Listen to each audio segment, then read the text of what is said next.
Oh, hey guys. Hey, I just wanted to show you this new album I've been working on. Here's the demo. Here's the demo. Okay, ready? So this is the first song. Just give it a chance. Ready?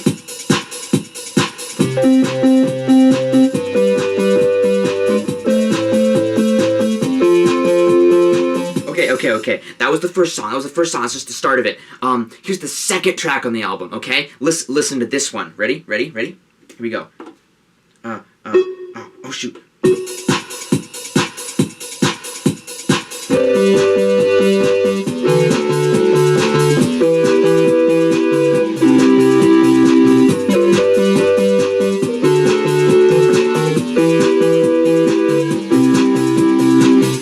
So did you guys notice how those were actually the same song, but in different keys and like very, very slightly different? That's pretty much what this entire album is, actually. Let's get this review over with so that I can play Minecraft.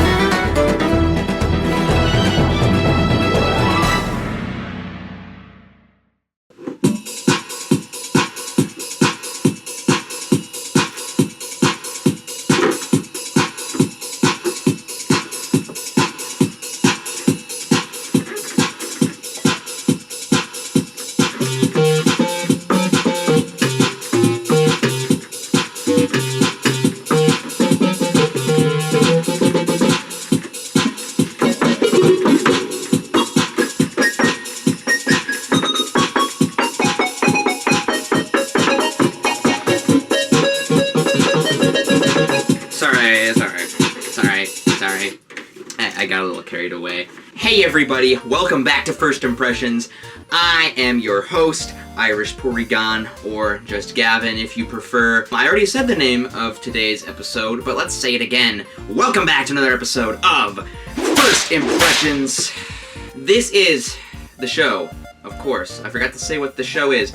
We're all out of whack today, as you can tell. Things are just out of whack in general. I went on a 15-mile hike yesterday, so I'm feeling a little silly. That's not important. Today, we are reviewing things pretty soon after they come out. First Impressions used to be the show where we review stuff the day after it comes out, but it is no longer that. I'll have to come up with a new tagline. Anyways, with all that out of the way, today, what are we reviewing? We're reviewing Empire of the Sun's new album, Ask That God.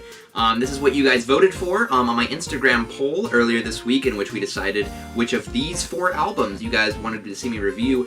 I was honestly a little surprised. I kind of expected Ice Spice to win, and it looked like Ice Spice would win for a while, but it did not. It seems that Ice Spice is pretty divisive, while Empire of the Sun remains a pretty well-known group. But because you guys voted Empire of the Sun over Ice Spice and the other artist, that's what we're going to be reviewing today. What do we have to look at? Well, first let's take a look at what they have done in the past. This is this Australian duo's first release as far as albums go in a solid 8 years, which is quite a while, especially in today's ever-evolving landscape of music. They've certainly been helped, however, by a very large amount of people on the internet and social media using their songs for posts, for reels, for whatever you want to call it, but they have made quite a few popular sounds which have gone onto social media. Namely, songs like Walking on a Dream have been everywhere for the last, honestly, couple of years, where they're songs which are definitely can be classified as electro-pop. Maybe you want to throw in a tiny hint of rock there, but mostly, for the most part, their music consists of, like, an electro-pop. The interesting thing about them is I've never really heard anyone say that they're, like, their favorite band or anything. No one lists Empire of the Sun really on their like top 5 artists, at least that I've talked to in my personal experience. Granted, I do live in an area where electro pop is not really the most popular genre, although artists like Charlie XCX have kind of been changing that. Is this camera crooked? A few minutes later. I can't tell if I even did anything. Moving on. Anyways, this band clearly has gotten popular over social media, which is where their songs seem to spread. Their biggest work thus far, according to at least Spotify's statistics, is Easily the Spins, which is not even their song. It's a Mac Miller song back from 2010, Rest in Peace My King, but that they had a feature on, and they did a really good job with that song. Them and Mac Miller fused together really nicely to create that song. But that song has become kind of all over the place, at least in my hometown. Nearly every single person I know that's graduated high school has put that as a song on their story once they graduated high school. So clearly that song is still doing alive and well, seeing as how graduation season being over now. I've heard that enough times.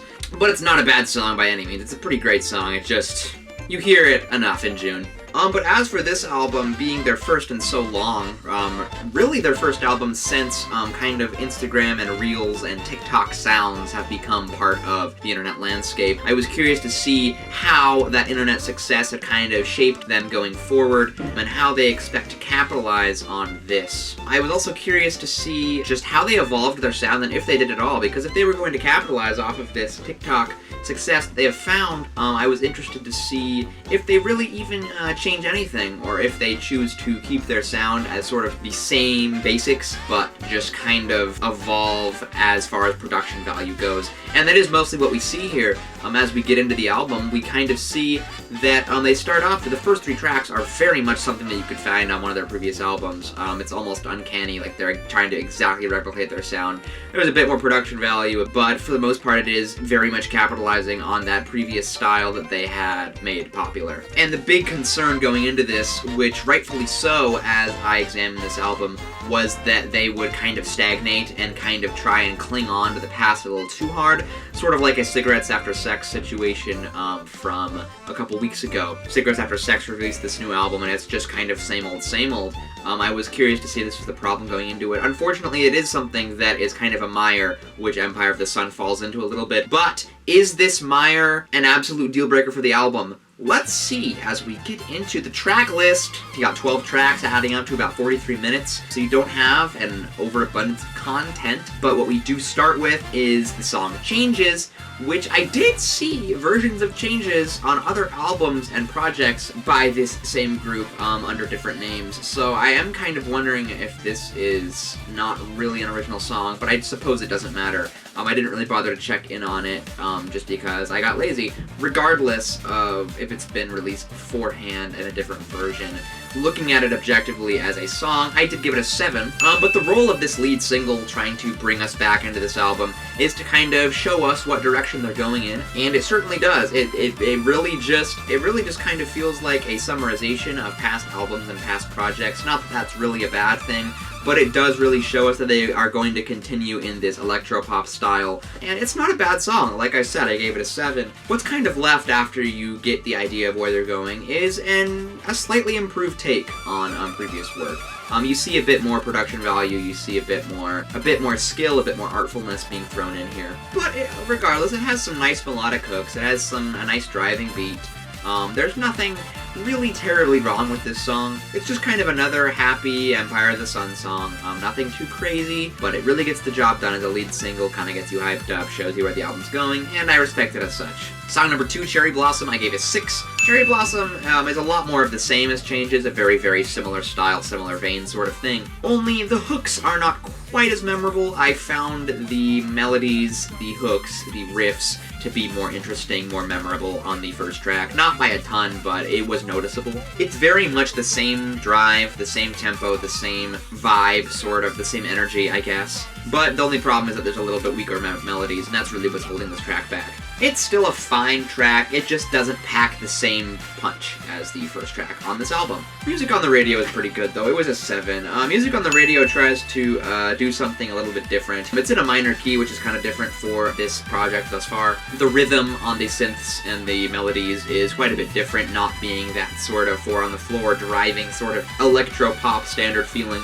but having a bit more syncopation to it. The bass line also has such a thing. However, the thing is, I just really wish they'd find the new drum pattern. It's very much just this driving, same exact beat every time. I don't have a problem with driving beats, they're fine, they're good even. It's just that it's the same driving beat each time, and I am really needing to see some variety from the artistry that is being presented here, as the drum patterns are just the same thing on nearly every track that this band has put out. So while this track does have a kind of new feel, it doesn't come across as anything more than just a decent track to me, as it just kind of is starting to fall into that same old problem, which I was concerned that this album would take on. Track 4 is called The Feeling You Get. I gave it a 7. This one only gets a leg up over Cherry Blossom just because it has that fire synth solo in the middle, which I really liked because you don't see a ton of just pure instrumentation and pure letting loose on that end from this group too often. So it was a welcome change, which is what I was hoping for going into this album, is some sort of change.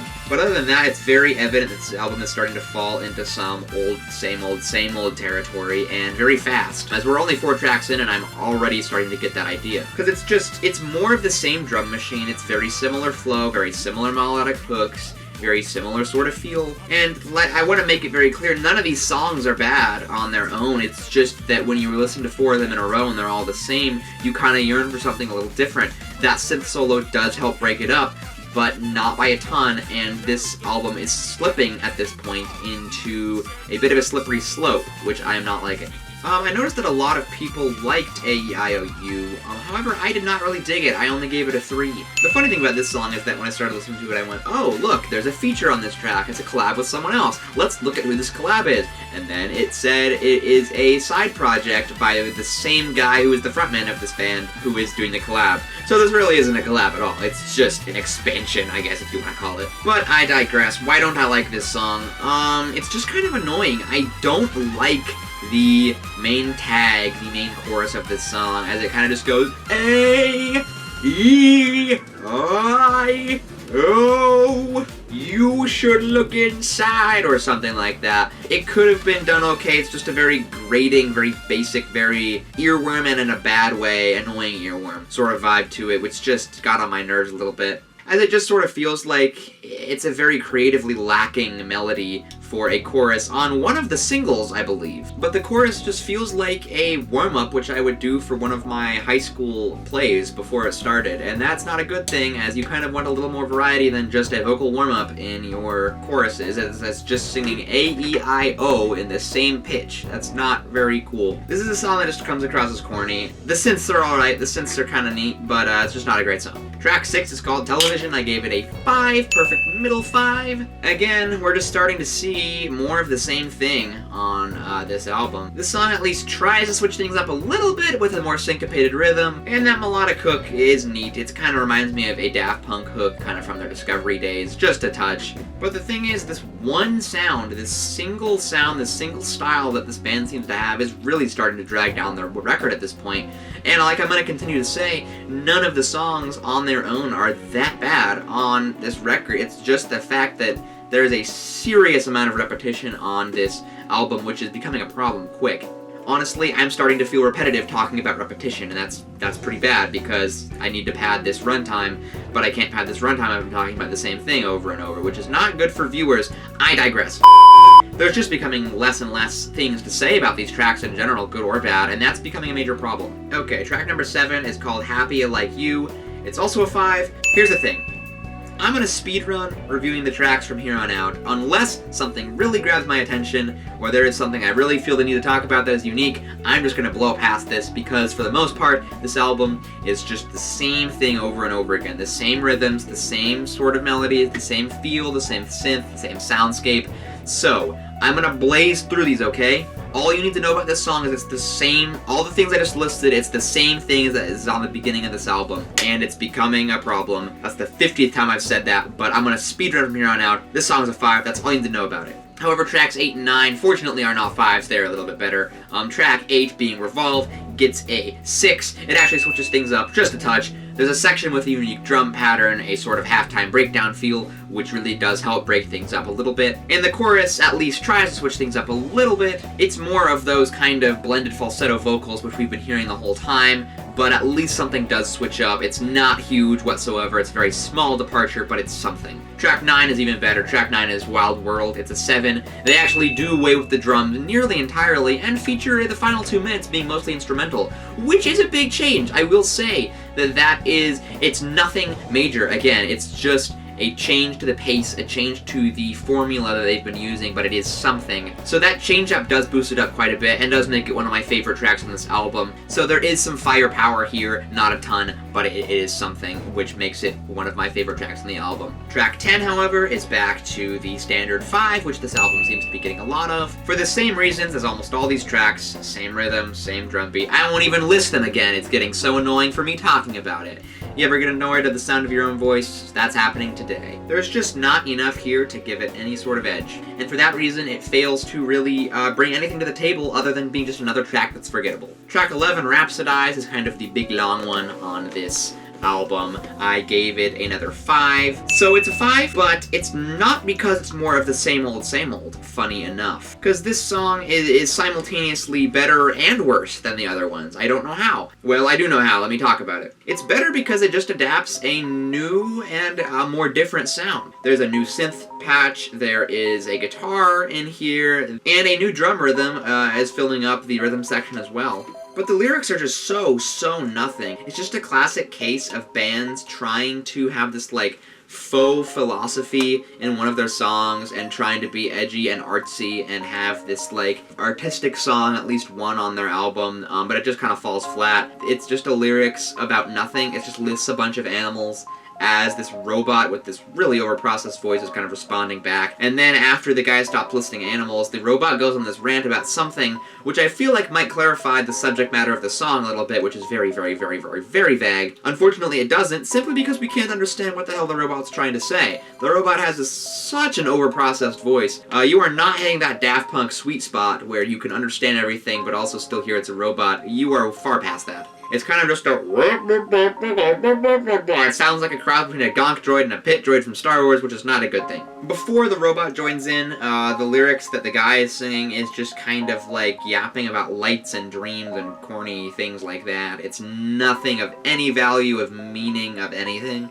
So we could have had a clear subject matter here, but it's very lost because of these odd artistic choices which do not come through in the production. It's just such an odd song, and not really in a good way. The album ends with Friends I Know. We're ending on a high note here, we're ending on a 6. Yip-de-doo. But finally, we are getting what I asked for, which is this kind of faux, sad pop song that you were getting. But there's just not a ton to be excited about here. The lyrics are exceedingly basic, kind of being reminiscent of a 2010s Tumblr post. But I was kind of excited to see a different soundscape, even if the different soundscape is just a piano and like a viola or whatever it was. It's not breaking any molds, mind you, but it is something stimulating, something to break up this album a little bit, even if it does come far too late. But it's mainly getting this 6 just because it is the change of pace which I had been begging for the past 20 minutes. So, as I finish my Sprite, let's summarize a little bit. This album is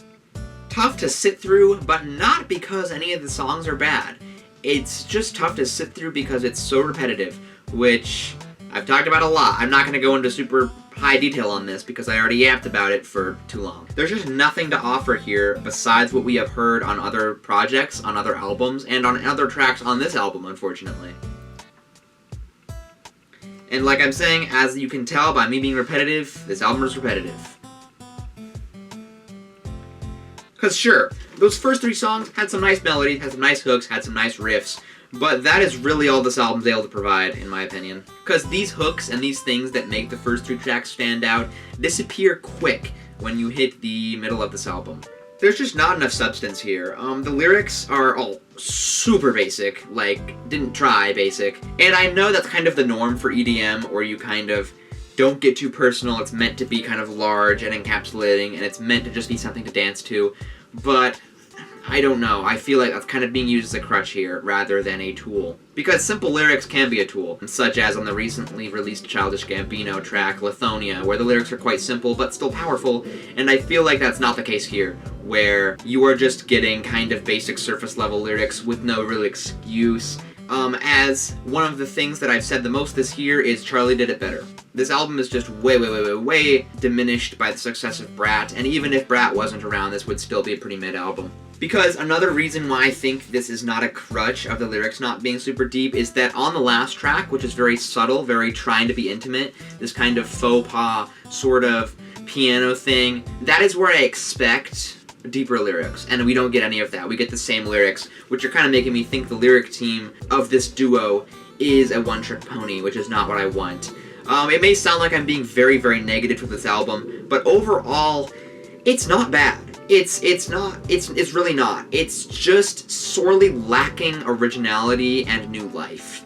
And that is what I'm going to stand by as I say that this album is just tad short of mid. It's had the same exact problem as the Cigarettes After Sex had earlier with their new album X's, which is why I am feeling a similar score to that project, and I'm going to give this album a high 4 on this project. That is what I'm feeling, and that is what I am correlating this to, is that Cigarettes After Sex album, as they're at very similar stages in these bands' careers. I think that's going to do it for this video. If you want to vote on what albums I review in the future weeks, go find my Instagram, irishporygon, at instagram.instagram@instagramwww. Go find it if you want to see more videos and stay up to date. Subscribe, because how will you know if I post if you don't subscribe? Think about it. That's going to do it for this video. Thank you guys so much for sticking all the way out, and I'll see you in the next one. Thanks.